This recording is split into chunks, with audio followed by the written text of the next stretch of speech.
اعوذ باللہ من الشیطان الرجیم بسم اللہ الرحمن الرحیم لا تحرک، آپ حرکت نہ دیں، بھی اس کے ساتھ، لسانک اپنی زبان کو، لتعجل بھی تاکہ آپ جلدی کریں اس کے ساتھ۔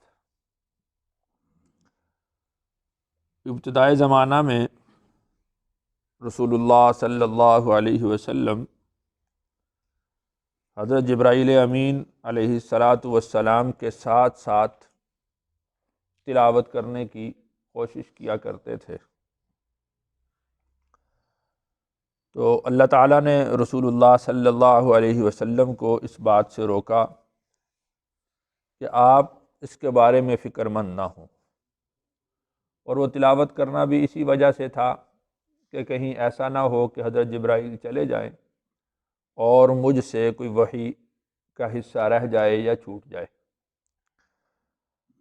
تو اللہ تعالیٰ نے ارشاد فرمایا کہ آپ ایسا نہ کریں کہ آپ اس کو جلدی جلدی حاصل کریں، اس لیے کہ قرآن مجید کی جب تلاوت کی جا رہی ہو تو اس وقت قرآن مجید کو سننا واجب ہے، اس وقت ساتھ ساتھ پڑھنے کی اجازت نہیں ہے۔ اسی سے ہی یہ مسئلہ بھی سمجھ میں آتا ہے کہ جب امام صاحب نماز میں قرآن کی تلاوت کر رہے ہوں تو اس وقت ساتھ ساتھ نہیں پڑھنا چاہیے۔ بعض دوست پوچھتے ہیں مسئلہ، تو اس وقت خاموشی کے ساتھ کھڑے رہنا چاہیے اور تلاوت پیچھے نہیں کرنی چاہیے۔ تو اللہ تعالیٰ نے رسول اللہ صلی اللہ علیہ وسلم کو منع فرمایا، ان علینا جمعہ وقرآنہ۔ رسول اللہ صلی اللہ علیہ وسلم کے دل میں جو خدشہ تھا اللہ تو اس کو جانتے تھے، تو اللہ نے ارشاد فرمایا کہ اس کا جمع کرنا ہمارے ذمہ ہے اور اس کا پڑھنا بھی ہمارے ذمہ ہے، یعنی آپ کے سینہ اقدس کے اندر، آپ کے دل میں اس کو محفوظ کرنا، اس کو جمع کر دینا وہ ہمارے ذمہ ہے، اور اسی طرح آپ کی زبان سے پڑھانا وہ بھی ہمارے ہی ذمہ ہے۔ تو آپ کو اس بارے میں خوف نہیں ہونا چاہیے کہ کہیں کوئی وحی کا حصہ رہ نہ جائے۔ فَإِذَا قَرَأْنَاهُ، اور پھر جب ہم اس کو پڑھیں، فَاتَّبِعْ قُرْآنَ، تو آپ اس کے پڑھنے کی پیروی کریں، اس کے ساتھ ساتھ رہیں۔ یہاں پر اللہ تعالیٰ نے ارشاد فرمایا فَإِذَا قَرَأْنَاهُ، جب ہم پڑھیں، مطلب اس کا یہ ہے کہ جب ہمارا کلام وہ جبرائیل کی زبان سے پڑھا جا رہا ہو، جب ہم جبرائیل کی زبان سے پڑھیں، فَاتَّبِعْ قُرْآنَ، تو پھر آپ اس کے ساتھ ساتھ رہیں، اس کے پڑھنے کے، اس کو دھیان سے سنتے رہیں، اس پر توجہ کرتے رہیں۔ ثم، پھر، ان علینا بیانہ، ہم پر ہے اس کا بیان کرنا، اس کی تفسیر کرنا، وہ ہمارے ذمہ ہے۔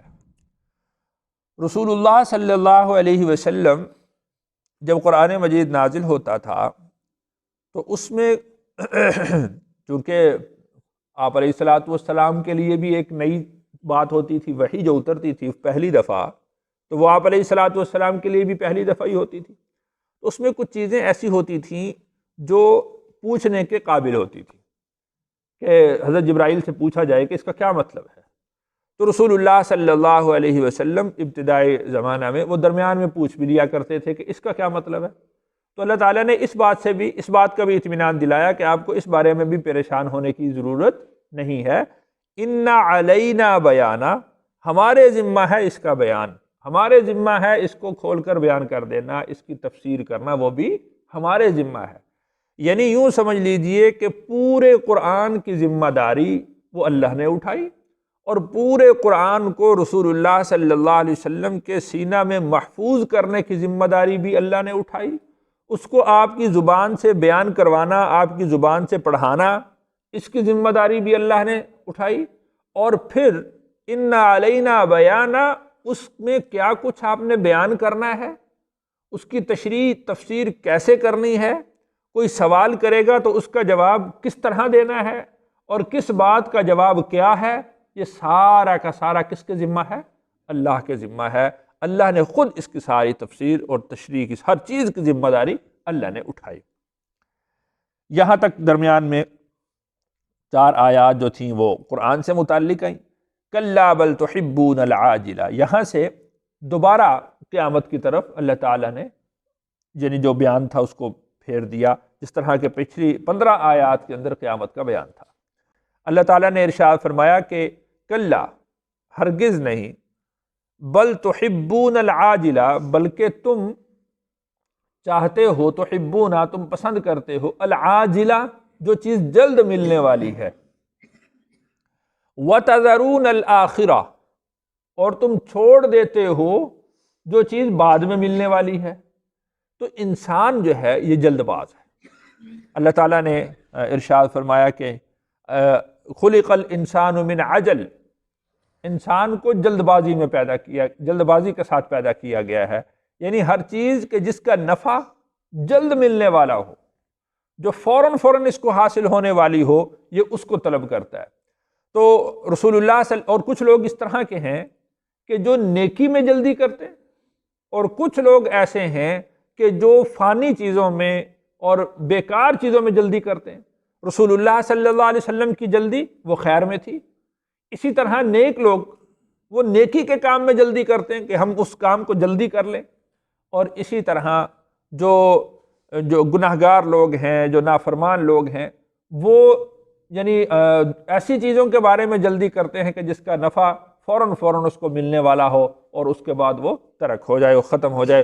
کیونکہ آخرت کی پرواہ نہیں ہوتی، آخرت کا انجام ان کے سامنے نہیں ہوتا، اللہ پر توکل نہیں ہوتا، تو لہٰذا وہ کہتے ہیں کہ جو نفع آج ملتا بس وہ آج ہی ملے، اس کے بعد ختم ہو جائے تو کوئی ہمیں حرج کی بات نہیں۔ تو اللہ تعالیٰ نے ارشاد فرمایا بل تحبون العاجلہ، بلکہ تم جلدی چاہتے ہو، پسند کرتے ہو جلدی کو، وتذرون الآخرہ اور تم چھوڑ دیتے ہو بعد میں ملنے والی کو۔ تو اہل ایمان دنیا کے اندر مشقت برداشت کرتے ہیں، اور ساری مشقت کس لیے برداشت کرتے ہیں؟ آخرت کے لیے، کہ وہ نیکی کرتے ہیں۔ اب نیکی کا اجر، نماز کا اجر، تلاوت کا اجر، ذکر کا اجر وہ دنیا میں کہیں نظر نہیں آتا، اور اس کا اجر کہیں ملتا بھی نہیں ہے، اور اس اجر کی امید انسان کو کہاں پر ہوتی ہے؟ آخرت میں۔ اور وہ ساری زندگی اسی صبر کے ساتھ گزارتا ہے کہ اس کا اجر مجھے اللہ کی طرف سے آخرت میں ملنے والا ہے۔ اور جو لوگ یعنی جن کا توکل اللہ پر نہیں ہے، آخرت پر ان کا اعتماد اور کامل یقین نہیں ہے، وہ کہتے ہیں کہ آخرت جب آئے گی تب دیکھی جائے گی، آج کیا مل رہا ہے مجھے تو اس سے سروکار ہے۔ وجوہ، بہت سے چہرے، یومئذ، اس دن، ناظرہ، حشاش بشاش ہوں گے، خوش ہوں گے، الی ربہا ناظرہ، اپنے رب کو دیکھ رہے ہوں گے۔ اس دن بہت سے چہرے حشاش بشاش ہوں گے، تر و تازہ ہوں گے، اور اپنے رب کو دیکھ رہے ہوں گے۔ یعنی باوجود اس کے کہ وہ دن کتنا سخت ہے، اس دن کی ہولناکی کتنی ہے، ان لوگوں پر اللہ تعالیٰ کی طرف سے کوئی غم نہیں ہوگا، کوئی پریشانی نہیں ہوگی۔ ان کے چہرے اس دن بھی روشن ہوں گے، ان کے چہرے اس دن بھی حشاش بشاش تر و تازہ ہوں گے۔ ان کے چہروں پر جس طرح اللہ تعالیٰ نے بارہا قرآن مجید میں ارشاد فرمایا لا خوف علیہم ولا ہم یحزنون، ان کو نہ کوئی خوف ہوگا نہ کوئی غم ہوگا، تو ان کے چہروں پر وہ خوشی کے آثار ہوں گے، کوئی کسی قسم کی پریشانی کے آثار نہیں ہوں گے۔ پھر آگے اللہ نے ارشاد فرمایا الی ربہا ناظرہ، وہ اپنے رب کو دیکھ رہے ہوں گے۔ اور قیامت کا دن ایسا ہے کہ جس دن اللہ تعالیٰ اہل ایمان کو اپنی زیارت کروائیں گے، اور یہ اللہ کا دیدار، اللہ کی زیارت، یہ سب نعمتوں سے بڑھ کر نعمت ہے، سب نعمتوں سے بڑھ کر نعمت ہے۔ کچھ لوگ اس کا انکار کرتے ہیں تو وہ گمراہ ہے۔ بہرحال اہل سنت والجماعت کا یہ عقیدہ ہے کہ اللہ تعالیٰ ابھی اس دنیا کی آنکھ سے ہم اس سامنے موجود سورج کو نہیں دیکھ سکتے، تو اللہ کی زیارت کیسے کریں گے؟ تو اس وقت اللہ تعالیٰ انسان کی آنکھ میں یہ استعداد پیدا کریں گے، یہ طاقت پیدا کریں گے کہ وہ اللہ کے نور کو دیکھ سکیں، تو قیامت کے دن اللہ تعالیٰ کے نور کو بھی دیکھا جائے گا۔ وجوہ، بہت سے چہرے، یومئذ اس دن باسرہ اداس ہوں گے، ان کے چہروں پر یعنی پریشانی چھائی ہوئی ہوگی، بہت سے چہرے اس دن غمگین ہوں گے۔ تظن اور وہ گمان کریں گے، ان یفعل بہا کہ ڈالا جائے گا ان پر، فاقرہ کمر توڑ دینے والی، یعنی اس دن ان کو نظر آ رہا ہوگا کہ آج کے دن کی سختی اس قدر ہے کہ یہ کمر توڑ دینے والی سختی ہے، یا ابھی ان پر ایسا بوجھ لادا جانے والا ہے کہ جس کی وجہ سے ان کی کمر ٹوٹ جائے گی۔ کلا ہرگز نہیں، اذا بلغت التراقیہ جب پہنچے گی بانس کی ہڈی تک، یعنی جب کوئی آدمی وہ مرتا ہے تو اس کی قیامت تو اسی وقت شروع ہو جاتی ہے۔ یہ جو پیچھے ساری صورت بیان کی گئی ہے یہ تو بڑی قیامت کی ہے، اور اس بڑی قیامت کا ایک مظہر، ایک اس کا نظارہ اللہ تعالیٰ اس کو موت کے وقت میں دکھا دیتے۔ اذا بلغت التراقی، تراقی کہتے ہیں یہ ہنسلی کی ہڈی کو، بانس کی ہڈی بھی کہہ لیں، گلے کا بانس کہہ لیں، یا بانس کی ہڈی کہہ لیں، یا ہنسلی کی ہڈی کہہ لیں، تو جب روح اس کی پورے جسم سے اکٹھی ہو کر وہ ہنسلی کی ہڈی تک آتی ہے تو اسی وقت اس کو ساری چیزیں واضح ہو جاتی ہیں۔ اس کی قیامت تو اسی وقت قائم ہو گئی، قیامت صغریٰ ہوتی ہے اس شخص کے لیے۔ رسول اللہ صلی اللہ علیہ وسلم نے ارشاد فرمایا کہ جس طرح اون کا کپڑا ہو اور پھر اس کو گیلا کیا جائے اور پھر اس کو کانٹے دار جھاڑی کے اوپر ڈال کر اس کو کھینچا جائے، تو جس طرح اس کے ریشے ان کانٹوں میں پھنس جاتے ہیں، اس طریقے سے روح کو قبض کیا جاتا ہے۔ اتنی شدت کے ساتھ اس کی روح کو قبض کیا جاتا ہے، اتنی تکلیف ہوتی ہے اس کو، تو قیامت تو اس کی اسی وقت قائم ہو گئی۔ یہ ساری ہولناکیاں اور اداسی، چہرے پر اداسیاں، اور یہ جو سمجھ رہا ہے کہ کمر توڑنے والی چیز میرے اوپر ڈالی جائے گی، یہ تو اسی وقت سے اس کے اوپر شروع ہو جاتی ہے۔ بعد کی جو قیامت ہے، بڑی قیامت ہے، اس کی شدت اور ہولناکی تو اس سے کہیں بڑھ کر ہے۔ وقیلا اور کہا جائے گا، من کون ہے، راق دم کرنے والا، تعویذ گنڈے کرنے والا۔ دیکھیں کہ جب آدمی بستر مرگ پر ہوتا ہے تو لوگ اس کے عزیز و اقارب اس کو ہسپتال لے کر جاتے ہیں، حکیموں کے پاس لے کر جاتے ہیں، طبیبوں کے پاس لے کر جاتے ہیں۔ جب ساری طرف سے اس کو جواب ہو جاتا ہے تو پھر وہ تلاش کرتے ہیں کہ کوئی دم درود کرنے والا ہو، کیا پتہ کس کلام سے اس کو شفا مل جائے۔ تو وہ پھر اس وقت یہ بات کر رہے ہوتے ہیں کہ اب یہ تو مرنے کے بالکل قریب ہے، کوئی دم کرنے والا آ جائے۔ یہاں تک کہ بعض دفعہ تو یوں بھی ہوتا ہے کہ کوئی دم کرنے والا آ جائے، اس کی روح آسانی سے قبض ہو جائے۔ کوئی یاسین پڑھنے والا بلا لو، کسی کو بلا لو کہ اس کو دم کرے اور اس کی روح آسانی سے قبض ہو جائے۔ وقیل من راق، تو اس وقت کہا جاتا ہے کون ہے دم کرنے والا، کوئی ہے، کہیں سے کوئی شخص ملتا ہے۔ ایک اس کا معنی یہ ہے۔ دوسرا معنی اس کا یہ ہے، راقن کے دونوں معنی آتے ہیں، ایک تو اس کا رقیہ کے ساتھ بھی آتا ہے جس کا معنی دم کرنا بھی ہوتا ہے، اور دوسرا راقن یہ ترقی سے ہے، ترقی کا معنی چڑھنا۔ تو یہ فرشتوں کا کلام ہے۔ وقیل من راق، فرشتے کہتے ہیں کہ اس کی روح کو لے کر کون چڑھے گا، من راقن کون ہے اس کی روح کو لے کر چڑھنے والا۔ اس لیے کہ اللہ تعالیٰ نے فرشتوں کو متعین کیا ہے کہ نیک لوگوں کی روح کو قبض کرنے والے فرشتے جدا ہیں، اور بد کردار اور منکرین کی روح کو قبض کرنے والے فرشتے جدا ہیں۔ تو وہ سوال کرتے ہیں کہ اس کی روح کو کون لے کر جائے گا؟ آیا اس کا فیصلہ اللہ تعالیٰ نے اہل جنت میں سے کیا ہے، یا اس کا فیصلہ اللہ تعالیٰ نے اہل جہنم میں سے کیا ہے؟ تو جس کے ساتھ اس کا فیصلہ ہوا ہوگا تو وہ فرشتے اس کی روح کو لے کر اوپر آسمان پر جاتے ہیں۔ تو یہ یہاں پر دوسرا معنی یہ ہے کہ یہ فرشتوں کا کلام ہے کہ اس کی روح کو لے کر کون چلے گا۔ وَظَنَّ اور وہ گمان کرے گا، أَنَّهُ الْفِرَاقُ کہ وہ اب جدا ہونے والا ہے۔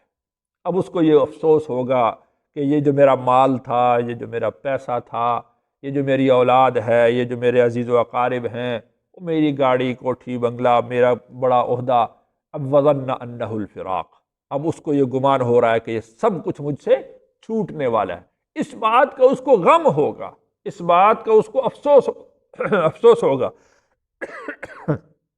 گویا کہ دوہری تکلیف میں مبتلا ہے، ایک تو روح کے قبض ہونے کی تکلیف ہے، اور دوسرا ان ساری چیزوں کے چھوٹنے کی تکلیف ہے، یہ ان کو تکلیف۔ اور جبکہ اہل ایمان ان کو ان دنیا کی چیزوں سے سروکار نہیں ہوتا۔ وہ تو کہتے ہیں کہ کل رسول اللہ صلی اللہ علیہ وسلم اور آپ کے ساتھیوں سے ملیں گے، یہ تو خوشی کا دن ہے کہ ہم کل رسول اللہ سے ملیں گے اور رسول اللہ کے ساتھیوں سے ملیں گے۔ جو اہل ایمان ہیں ان کے دل کے اندر ان چیزوں کی محبت نہیں ہوتی، ان کے دل کے اندر آخرت کی محبت ہوتی ہے۔ اس لیے رسول اللہ صلی اللہ علیہ وسلم نے ارشاد فرمایا کہ کونوا ابناء الآخرہ ولا تکونوا ابناء الدنیا، کہ تم آخرت کے بیٹے بنو، دنیا کے بیٹے نہ بنو۔ اس لیے کہ آدمی کو جو چیز عزیز ہوتی ہے اس کے پاس جانے میں اس کو کوئی تکلیف یا افسوس یا غم نہیں ہوتا۔ تو جب آخرت کے بیٹے بن جاؤ گے، یعنی تمہارا دھیان آخرت کی طرف ہوگا، تو تمہارا شوق آخرت کی طرف بڑھے گا، پھر دنیا کے اندر دل نہیں لگے گا۔ اور اگر دنیا کے بیٹے بنو گے، دنیا کے اندر اپنا دل لگاؤ گے، تو پھر یہاں سے جانے میں بڑی تکلیف ہوگی، بڑی پریشانی کا سامنا کرنا پڑے گا۔ وَالْتَفَّتِ السَّاقُ بِالسَّاقِ، مل جائے گی پنڈلی پنڈلی کے ساتھ، یعنی انسان کے اوپر کا دھڑ وہ ملا ہوا ہے، نیچے کا دھڑ جدا ہے، اب اس دھڑ کو جدا رکھنا اس کے اختیار میں نہیں رہے گا۔ وَالْتَفَّتِ السَّاقُ بِالسَّاقِ، جب پنڈلی پر پنڈلی چڑھ جائے گی۔ آپ حضرات جانتے ہیں کہ جب آدمی تکلیف میں مبتلا ہوتا ہے یا تھکاوٹ میں مبتلا ہوتا ہے تو وہ پنڈلی پر پنڈلی رکھ کر وہ لیٹتا ہے۔ تو یہ ہے معنی اس کا وَالْتَفَّتِ السَّاقُ بِالسَّاقِ۔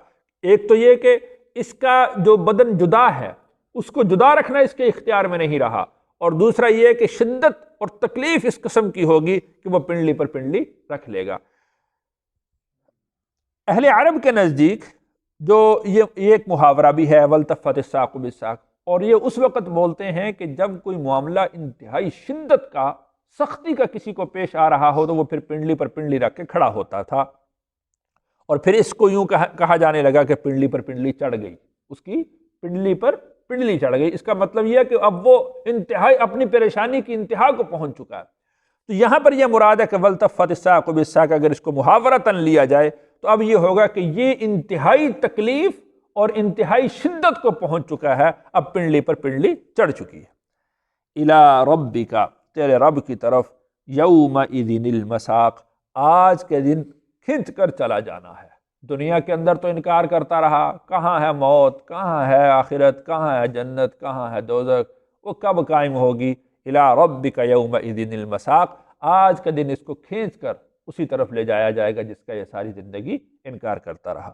اللہ تعالیٰ سے دعا ہے اللہ تعالیٰ میری اور آپ کی آخرت کی ہولناکیوں سے، شدتوں سے حفاظت فرما۔